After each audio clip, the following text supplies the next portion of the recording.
Hi everyone, welcome to this video, and here we're going to be looking at effective nuclear charge. So what I have here is a Bohr-Rutherford representation of the lithium atom, and what we have here, we have a nucleus is composed of 3 neutrons and 3 positively charged protons. We've got these protons in the middle. Out here we've got 3 electrons, and they're in 2 different energy levels or orbitals. We have an inner orbital and an outermost orbital. We want to look at the difference between these electrons. So the electrons on the outside are referred to as the valence or outer electrons. And any electrons in the middle, they're referred to as our core electrons. And what happens is these electrons, because they have the same charge, are repelling each other. So the core electrons repel the outermost valence electrons. So here we've got 2 core electrons. So we've got 2 pushes on this outermost energy level. These are the pushes away. At the same time, what's happening is we've got these positively charged protons, and what they're doing is they're attracting or pulling on those outermost valence electrons. So here I've got 3 protons. Each of those protons pulls on the valence electron. It pulls on it from all different directions. So here what we have is 3 pulls from those protons pulling on the outermost electrons. So at the end of the day, what we have, we've got 3 pulls, we have 2 pushes. So these pushes and pulls cancel, and overall, we end up with 1 pull, and this 1 pull, the force that's associated is referred to as the effective nuclear charge. So here the effective nuclear charge is 1. In other words, we have the effect of 1 overall pull on the outermost energy level here. So let's look at what happens in trends. So we're going to be going across a period here. So we'll be looking at lithium, beryllium, and neon. And what I've already done is I already showed you the attractive forces of the protons on the outermost electrons. So what we have here, we've got lithium, again, has 3 protons, so there's 3 poles acting on the outermost electron level or shell. Here, beryllium has 4 protons. So it has an extra pull on that outermost energy level. And finally here, neon is going to have 8 of these pulls. So let's keep track of these pulls just so we know what's going on. So we're going to have 3 of these attractive forces. Here we're going to have 4 attractive forces of the protons on the outermost level. And here, neon is going to have 10. It's got a total of 10 protons in the middle. So now let's look at the repulsive forces. So here, lithium, we're going to be looking at the core electrons. It has 2 core electrons that are pushing on the outermost level. So again, like before, we have 2 of these pushes. And what happens is overall, we're going to have 1 pull. And the effective nuclear charge here is going to be 1 in lithium. Well, let's look at beryllium. So beryllium, remember, has the 4 pulls from the 4 protons. But now it's got, still has 2 core electrons. The core electrons hasn't really changed. So we only have 2 of these pushes. So we have 2 of these pushes. And as a result, at the end of the day, we've got 2 pushes. We have an effective, or pulls, sorry. We have an effective nuclear charge of 2. So overall, we've got 2 pulls on the outermost level here.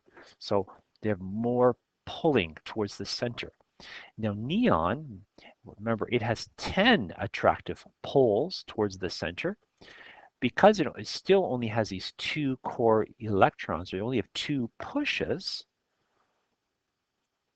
What happens at the end of the day, we end up with an 8 poles. That's the net. So we've got an effective nuclear charge of 8. Now think of it like arms. So each of these effective nuclear charges act like arms. So here it'd be like 1 arm pulling on that orbital, that ring. At the other end, we're going to have neon. It has 8 of these pulls. Because there's more pulls, it's going to tug on the outer electrons a little bit more.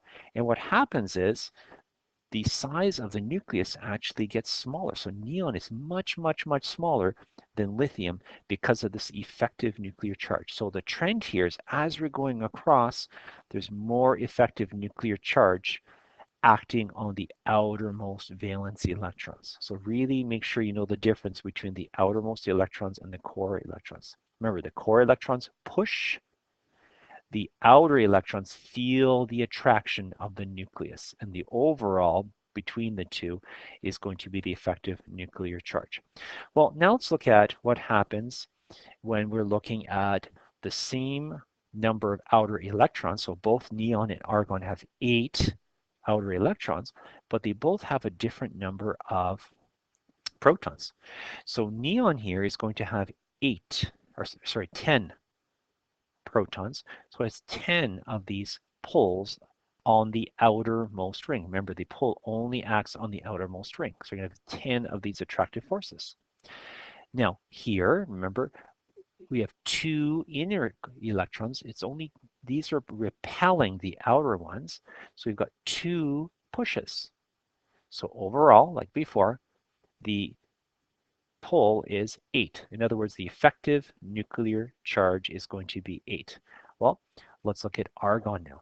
So argon's a little different. So argon has 18 poles. So it has quite a few more poles because it has 18 protons. Each of the protons pulls on the outermost level. So we've got 18 of these poles. I won't show them all, but there's quite a few of them. But now look what happened. Even though we've got more poles, we also have more inner electrons. So all of these electrons are inner electrons now. We've got 10 of them. So we've got 10 electrons that are all pushing on the outermost level. There we go. And as a result, when you take everything into account, I've got 8 overall poles. In other words, the effective nuclear charge is 8. It's exactly the same. It's exactly the same amount of pull. There's one slight difference though we have to take into account. And the idea is this. Because this outermost level here, let me highlight it here, this outermost level for argon is a little bit further from the nucleus. Each of the poles from the nucleus is a little bit weaker. So the effective nuclear charge effect is a little bit weaker on these outermost electrons. So there's not as much of a pull on these in argon than there would be in neon. This means that these outer electrons aren't held as tightly as the ones in neon over here. And because of that, the size of the atom is a little bit larger. So argon is a little bit larger than neon because there's a little bit less of a effective nuclear charge overall acting on these electrons because they're much, much further away from the nucleus. So that's it for effective nuclear charge. We're going to be looking now at how the effective nuclear charge influences other trends in the periodic table. I just want to quickly summarize the trend that you have on your worksheet. So again, what happens is as we're going across, the number of repulsions from the core electrons doesn't change. We have the same number of core electrons in the same period. What does happen is we've got more of a pull. So you can see here, as we're going across, we've got more and more and more pulls. Same number of pushes from the core electrons. What happens is as you're going across, the effective nuclear charge increases. There's more valence electrons and there's more protons, so they're pulling on each other a lot more.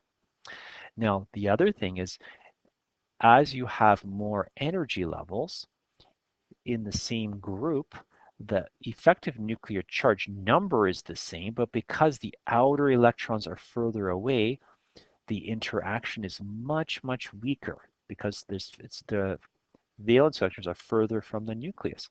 So as a result, there's a little bit less of a pull. So overall, the effective nuclear charge is a little bit weaker here. So who has the highest effective nuclear charge? Helium. Who has the lowest effective nuclear charge? That would be way, way down here in the corner, and that would be francium. Okay? So you just look at the corners. So you have to know the trend and be able to explain the trend as well. What happens as you're going across a period, and what happens as you're going up or down a group, and refer to the effective nuclear charge, the number of pulls from the nucleus on the valence electrons, and number of pushes of the core electrons on those same valence electrons. That's it.